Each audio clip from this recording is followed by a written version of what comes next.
काय अरे बरेच दिवस बाहेर आहे, थकलोय थोडा.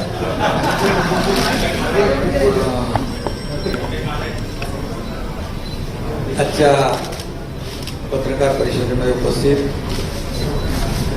राज्याचे विरोधी पक्षनेते देवेंद्र फडणवीस साहेब आणि सर्व इतर मान्यवर आणि पत्रकार बांधव,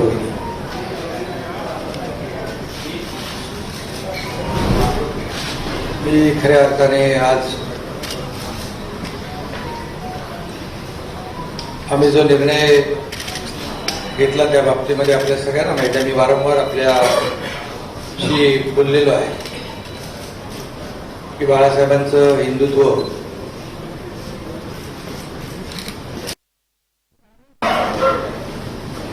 आणि जे आमदार आहेत त्यांच्या मतदारसंघातली विकास कामं आणि राज्याचा विकास हा अजेंडा घेऊन आम्ही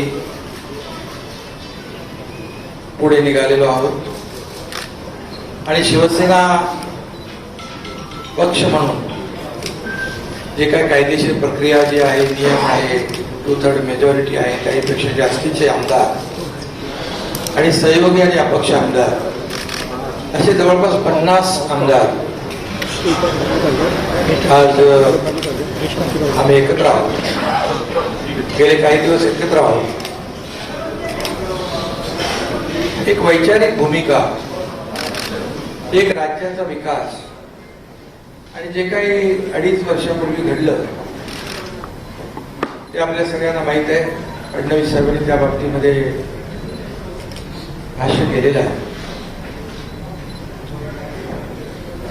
गेल्या काही काळामध्ये आम्ही मुख्यमंत्री महोदयांना, आमदारांनी देखील आपल्या मतदारसंघातल्या समस्या असतील, विकास प्रकल्प असतील, अडचणी असतील, या बाबतीमध्ये वारंवार माहिती दिली आणि करावयाची दुरुस्ती याची मागणी देखील केली. मी देखील अनेक वेळा त्यांच्याबरोबर चर्चा केली. जी काय आपली नैसर्गिक युती होती, आपण एकत्र निवडणुका लढवल्या आणि त्यानंतर महाविकास आघाडी स्थापन झाली. परंतु त्या बाबतीमध्ये आमदारांमध्ये असलेली जी काही नाराजी होती आणि मतदारसंघामधले जे प्रश्न किंबहुना पुढच्या निवडणुकीमध्ये निवडणूक लढवणे किंवा जिंकणे यामध्ये देखील येणाऱ्या अडचणी, हे सगळं लक्षात घेऊ आणि कुणाला काहीतरी पाहिजे, कुणाला काही मंत्रीपद पाहिजे किंबहुना आणखी काही वैयक्तिक स्वार्थ असा कुठलाही मनामध्ये न ठेवता आतापर्यंतच्या महाराष्ट्रातल्या घटना आपण जर पाहिल्या तर अपोजिशन कडून आपण रुलिंग कडे जात असतो. परंतु हे जे काही घटना आहे ते रुलिंग कडून अपोजिशन कडे जाण्याचा एक प्रकारचा, तसं बघितलं तर तशी घटना आहे. कारण मी देखील मंत्री होतो, नगरविकास मंत्री, आणखी माझ्यासोबत देखील अन्य मंत्री या मंत्रिमंडळाने काम करत होते. परंतु राज्याच्या हिताच्या दृष्टीने, भविष्याच्या दृष्टीने जे काही घडत होतं, काही मंत्रिमंडळातले सहकारी यांच्यावर ज्या काही झालेल्या कारवाया असतील, आणखी अनेक इश्यू होते. महाविकास आघाडीमुळे ते निर्णय घेता येत नव्हते. आता काही आम्ही जेव्हा एक बाळासाहेबांची वैचारिक भूमिका घेऊन पुढे गेलो हिंदुत्वाची, त्यास काही निर्णय झालेले आहेत, त्याचं स्वागतच आम्ही केलेलं आहे. परंतु हे सगळे पूर्वीच आपण करायला पाहिजे होते. परंतु महाविकास आघाडीमुळे काही मर्यादा असू शकतील. पण हे सगळं होत असताना आपल्याला माहित आहे की 50 आमदार म्हणजे 40, 39 आणि बाकी 11, 50 आमदार जेव्हा वेगळी भूमिका घेतात, याचा अर्थ, त्याचं कारण, त्याचं आत्मपरीक्षण करण्याची आवश्यकता होती. कारण एखादा ग्रामपंचायत सदस्य किंवा नगरसेवक देखील आजच्या काळामध्ये अशा प्रकारचं पाऊल उचलताना आपल्याला दिसत नाही. मग एवढ्या मोठ्या प्रमाणावर हे 50 लोक एकत्र येतात आणि मला तर काय, मी नगरविकास मंत्री होतो, मला ज्या काही अडचणी होत्या त्या बाजूला राहू द्या, परंतु हे जे आमदार आहेत त्यांच्या मतदारसंघातले जे प्रश्न, इश्यू, समस्या ह्या सगळ्या त्यांनी मला सांगितल्यानंतर आणि त्यांनी मला सांगितलं की आपल्याला आपण 3, 4, 5 वेळा प्रयत्न केला, परंतु दुर्दैवाने त्याच्यामध्ये यश मिळालं नाही आणि म्हणून हा निर्णय घ्यावा लागला. आणि तो निर्णय आम्ही घेतला राज्याच्या हितासाठी, महाराष्ट्रातल्या जनतेच्या मनामध्ये असलेल्या अपेक्षा, आणि म्हणून आज त्या निर्णयाबरोबर देवेंद्र फडणवीस साहेबांनी जो निर्णय घेतला, आज भारतीय जनता पक्षाकडे जवळपास 106 आणि इतर अपक्ष जवळपास 120चा आकडा संख्याबळ त्यांच्याकडे आहे. असं असताना देखील खरं म्हणजे मुख्यमंत्री पद तेही घेऊ शकले असते संख्याबळानुसार, परंतु त्यांनी मनाचा मोठेपणा दाखवून बाळासाहेबांच्या शिवसैनिकाला या ठिकाणी पाठिंबा दिला. त्याबद्दल मी त्यांना मनापासून, मी त्यांनी जे मोठं मन दाखवलं त्याबद्दल मी आदरणीय पंतप्रधान महोदय मोदी साहेब असतील, त्याचबरोबर गृहमंत्री अमितजी शहा साहेब आहेत, देवेंद्रजी आहेत आणि त्यांचे सर्व सहकारी इकडे बसलेले आहेत, त्यांचं मनापासून मी खऱ्या अर्थाने आभार मानतो, त्यांना मनापासून धन्यवाद देतो. हे एक ऐतिहासिक घटना आहे. ते कुणाला तर काहीतरी पद पाहिजे, मंत्रीपद पाहिजे, मुख्यमंत्री पद पाहिजे असं काहीच नाही. मी देखील कुठलीच अपेक्षा केली नव्हती, परंतु जे काय घडलेलं आहे हे वास्तव आपल्या समोर आहे.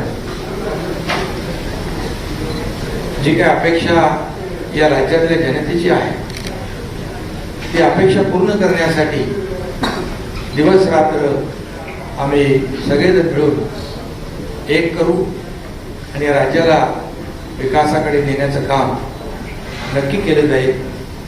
देवेंद्रजी आमच्या पाठीशी आहेत, पण ते म्हणजे एवढा मोठ्या मनाचा माणूस आपण पाहू शकत नाही, मिळणार नाही. ते मंत्रिमंडळात नसले तरी सुद्धा ते त्यांनी सांगितलंय की या राज्याच्या विकासासाठी ते आमच्या सगळ्यांच्या सोबत आहेत. हा त्यांचा मनाचा मोठेपणा आहे. आणि आजकालच्या राजकारणामध्ये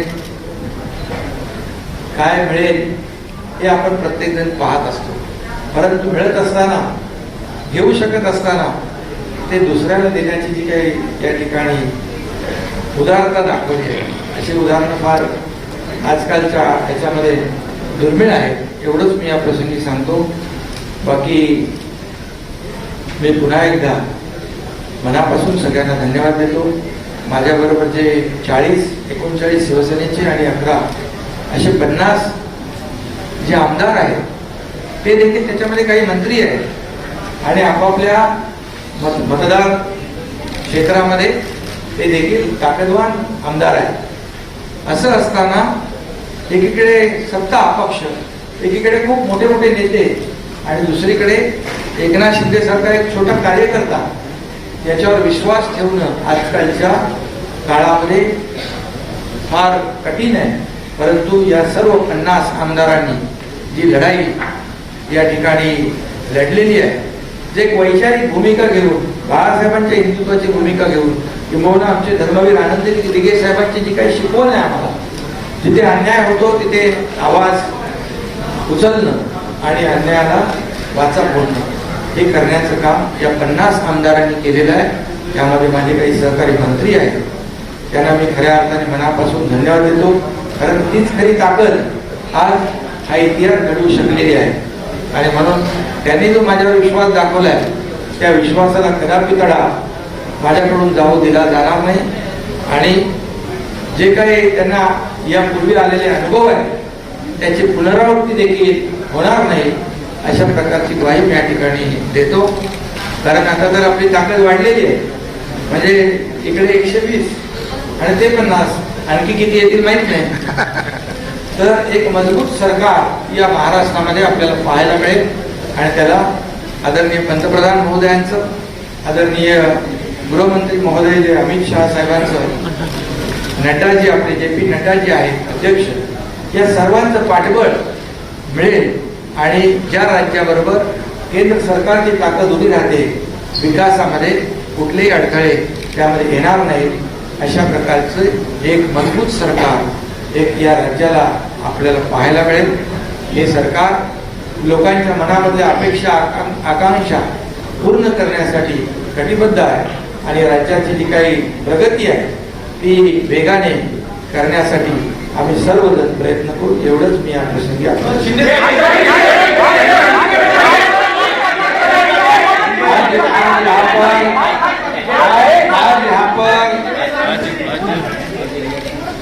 आज यहाँ पर मैं सभी लोगों का तहे दिल से स्वागत करता हूँ.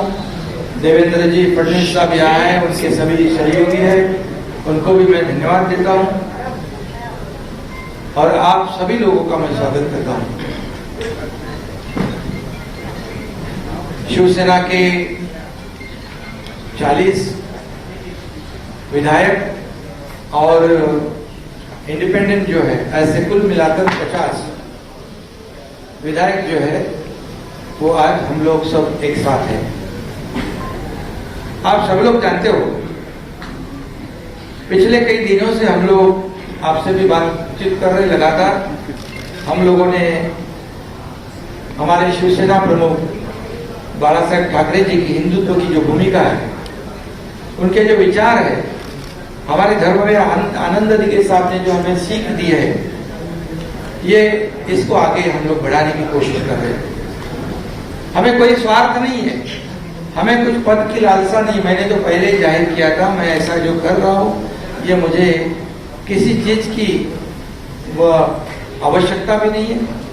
लेकिन जब लोग अभी तक की कई घटनाएं आप लोगों ने देखी है कि अपोजिशन में से रूलिंग की तरफ लोग जाते हैं, लेकिन हम लोग रूलिंग में थे, रूलिंग पार्टी में थे, सत्ता पक्ष में थे. मैं भी नगर विकास मंत्री, मेरे साथ कई मंत्री और कई विधायक जो 50 की संख्या में है, ये सब 50 लोगों ने एक वैचारिक भूमिका लेकर इस राज्य के हित की बात, इस राज्य के विकास की बात और जो उनके चुनाव क्षेत्र में दिन प्रतिदिन जो समस्याएं खड़ी हो रही है, कल चुनाव में जीतने का जितना मुश्किल हो जाएगा, ये ध्यान में रखते हुए जो महाविकास आघाड़ी सरकार में जो अन्य पक्ष है, मैं किसी के ऊपर आज टिप्पणी नहीं करूंगा, लेकिन अन्य पक्षों के माध्यम से उनके चुनाव क्षेत्र में जो कठिनाई पैदा हो रही है, उनको जो प्रॉब्लम खड़ी हो रहे और भविष्य में उनका जो मतदाता है जिन्होंने उनको चुन के दिया है, उनके लिए वो कुछ कर नहीं पाए तो चुनाव कैसे लड़े, उनको कैसे फेस करे, ऐसी दुविधा में वो सब पड़े थे. और उन्होंने मुझे कहा कि हम लोग ने बार बार कोशिश की कि इसके साथ इसमें करेक्शन हो जाए. जो हम लोग पहले अलायंस में चुनाव लड़े थे, शिवसेना और भारतीय जनता पार्टी, ये नेचुरल अलायंस है, तो नेचुरल अलायंस के खिलाफ होकर हम लोग ने महाविकास आघाड़ी में गए. अब कुछ करेक्शन हो जाए तो ठीक हो जाएगा और दोनों विचारधारा वाली पार्टी जो है इस राज्य का विकास करेगी.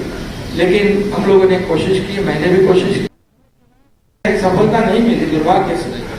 और इसलिए ये जो कदम उठाया है ये किसी को मंत्री या किसी, क्योंकि मंत्री हम लोग थे ही, किसी को कुछ पाने के लिए ऐसा नहीं हुआ. ये निर्णय जो हुआ एक आइडियोलॉजी की बात है, ये बाला साहब ठाकरे जी की हिंदुत्व की बात है और इस राज्य के विकास की बात है. इसे हम एजेंडा ये आगे लेके जा रहे थे और आज मैं धन्यवाद दूंगा. देवेंद्र जी ने अभी यहाँ पर कहा कि हम लोग बाला साहब ठाकरे जी के शिव सैनिक को समर्थन दे रहे हैं. ये उनके दिल का बहुत बड़प्पन है. ऐसा कभी कोई करता नहीं जिसके पास 120 विधायक है, जिसके पास 120 विधायक होने के बावजूद ऐसा कोई ग्राम पंचायत और नगर सेवक का पद भी नहीं छोड़ता है, ये तो मुख्यमंत्री पद है। और ये आज उन्होंने शिवसेना प्रमुख बाला साहेब ठाकरे जी के सैनिक को एक सपोर्ट किया है, इसलिए मैं आदरणीय पंतप्रधान नरेंद्र जी मोदी साहब को धन्यवाद देता हूँ, उनका आभार मानता हूँ। वैसे ही मैं गृह मंत्री अमित जी शाह साहब को भी धन्यवाद देता हूँ, उनका आभार व्यक्त करता हूँ। जेपी नड्डा जी अध्यक्ष हैं, उनका भी धन्यवाद। और खास करके मैं देवेंद्र जी को धन्यवाद देना चाहता हूँ, क्योंकि वो खुद भी इस पद को प्राप्त कर सकते थे, लेकिन उन्होंने कहा है मैं भले मंत्रिमंडल में नहीं, लेकिन मैं इस राज्य के विकास के लिए सरकार के साथ हूँ। ऐसा जो इस राज्य में नहीं बल्कि देश में ऐसी मिसाल एक मिसाल होगी, और आज के जमाने में ऐसा करना मुझे नहीं लगता ऐसा कोई कर सकता है। और इसलिए मैं उनको धन्यवाद देता हूँ, उनके सभी सहयोगी जो है उनको भी धन्यवाद देता हूँ। इतना ही मैं कहूँगा, जो विश्वास भारतीय जनता पार्टी ने हमारे जो 50 विधायक है उनके ऊपर जताया है, आदरणीय पंतप्रधान महोदय जी ने, आदरणीय केंद्रीय गृह मंत्री महोदय जी ने, भारतीय जनता पक्ष के अध्यक्ष उन्होंने जो विश्वास जताया है उसको निश्चित रूप से हम लोग सार्थ करने की कोशिश करेंगे। और जो 40 और 10-50 विधायक जो है उनके बलबूते पर ये हम लोग यहाँ तक लड़ाई लड़ी है, एक वैचारिक लड़ाई है। और उनको भी मैं धन्यवाद दूंगा कि एक तरफ पूरी सत्ता है, एक तरफ पूरी सरकार है, एक तरफ बड़े बड़े नेता है। मैं तो उनके सामने एक छोटा कार्यकर्ता के रूप में मैं अपने आप को समझता हूँ, लेकिन 50 लोगों ने मुझ पर